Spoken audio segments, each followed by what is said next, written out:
Olá, canal Alheio Testemunho.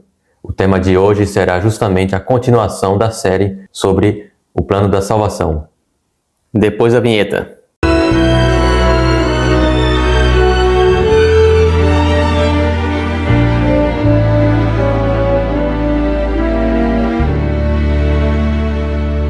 Então, no vídeo anterior, vimos que o plano da salvação veio resolver justamente alguns problemas que o pecado acarreta.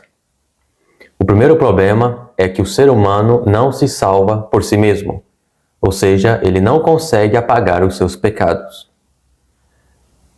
Vamos apresentar agora uma ilustração, justamente apresentando o plano da salvação, os problemas do pecado.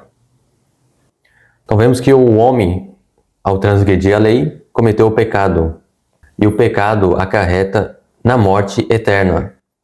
Ou seja, eis aqui é o estado do ser humano. Ele pecou, ele tem que sofrer a morte eterna. Agora o plano da salvação vem justamente sanar esse problema. Deus não quer que o homem sofra a morte eterna. E para isso, o pecado tem que ser apagado, perdoado. Então vemos que quando o ser humano transgride a lei, ele comete o pecado, e este pecado é registrado nos livros do céu. Por isso que existe o santuário celestial. Justamente. Que é lá que estão os registros. Ou seja, o apagamento dos pecados é tanto o pecado em si quanto o registro. Então Cristo vem, paga o preço do pecado, mas é necessário que também se apague os registros que estão no santuário celestial. Justamente. Agora em Hebreus capítulo 9, verso 22, nos diz: sem derramamento de sangue não há remissão de pecado. Então, para haver remissão dos pecados, apagar os pecados, tem que ser derramado o sangue. Porque a lei assim exige: a alma que pecar, esta morrerá. Justamente. A lei exige a vida do transgressor. E tanto no livro de Levíticos nos diz também que a vida está no sangue. Então, justamente por isso que tem que ser derramado o sangue, a vida. Então, vejamos. O homem, ele cometeu o pecado, transgrediu a lei, e para que seus pecados sejam apagados, ele tem que derramar seu sangue, ou seja, receber a morte eterna. Ele tem que receber a punição da lei. Justamente. Então vemos aqui que o homem, se lhe fosse possível apagar seus próprios pecados, ele deixaria de existir. A alma que pecar, esta morrerá. Então o homem pagaria o preço da morte eterna e deixaria de existir. Estaria sanado o problema da transgressão, porém, sem mais a vida humana. Justamente. Esse aqui é justamente o caso dos ímpios. Agora, para os salvos, cometeram pecados, e para serem apagados esses pecados, necessita-se de um Salvador. Ou um substituto. Seria Jesus Cristo. Justamente. Então vemos aqui que o primeiro problema, o plano da salvação, sanou, que é justamente trazer um substituto para o pecador. É isso, para pagar a penalidade da lei. Temos agora o segundo problema, que o homem não consegue guardar a lei de Deus e ser justo por si mesmo. Porque nós temos uma natureza pecaminosa. Então vamos entender melhor. Então o pecador que aceita Cristo, o seu substituto, ou seja, os seus pecados agora foram apagados.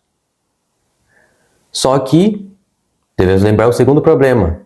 A sua natureza continua má. Ou seja, ele vai continuar pecando, continuar transgredindo a lei de Deus. Volta para aquele ciclo vicioso. Justamente. Querer pedir perdão, mas continuar pecando. E, ao transgredir a lei, ele receberá justamente a pena da lei, que é a morte eterna. Então vejamos agora a segunda parte deste plano da salvação. Então o pecador que aceita Cristo, seus pecados são apagados. E agora Cristo lhe dá a sua justiça. Que é a justiça imputada. Justamente. É uma justiça que nós não merecemos, não são os nossos méritos, são os méritos de Cristo. Então Deus não vê a nós, Ele vê a Cristo. Cristo nos colocou a sua justiça. Sim.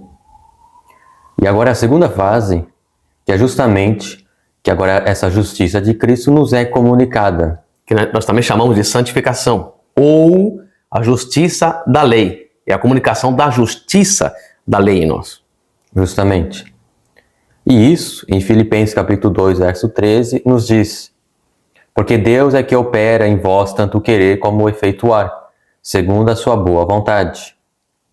Então, este versículo nos diz tanto a justiça de Cristo, a imputada como a comunicada. Então vejamos, nós somos pecadores, aceitamos a Cristo.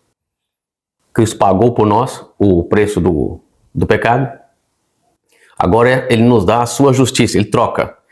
A penalidade que era para nós, ele toma para si e nos dá a sua justiça. Porém, dia a dia, necessitamos orar, ler a Bíblia e procurar viver uma vida de retidão. Viver como Cristo viveria na terra. Por isso ele é o nosso modelo. Nós temos que seguir os seus passos. Paulo diz para nós sermos seus imitadores, assim como ele é de Cristo. Paulo imitava a Cristo, nós temos que imitar o modelo deixado. E isso se chama santificação, ou justiça de Cristo comunicada. Então Cristo agora nos habilita, pouco a pouco, a observarmos os mandamentos. Lembrando que a lei de Deus, ela requer uma obediência completa, perfeita. E isso o ser humano não é capaz de fazer. Mas Cristo faz em nós. Tanto que o texto aqui diz, de Filipenses 2,13, né? Que é Ele quem executa em nós, tanto o querer quanto o efetuar. Então é mérito de Cristo, não é mérito nosso. Nós temos que ir a Ele para que Ele nos transforme. E dessa forma, nós conseguimos vencer o pecado. Justamente. Então, aceitando a justificação pela fé, é que nós conseguiremos obter a vitória, a recompensa dos santos, Que é a vida eterna. Então, eis aqui a justificação pela fé. Que é não só a justificação pela fé, aquela imputada, mas também existe a comunicada. A imputada, Cristo põe em nós.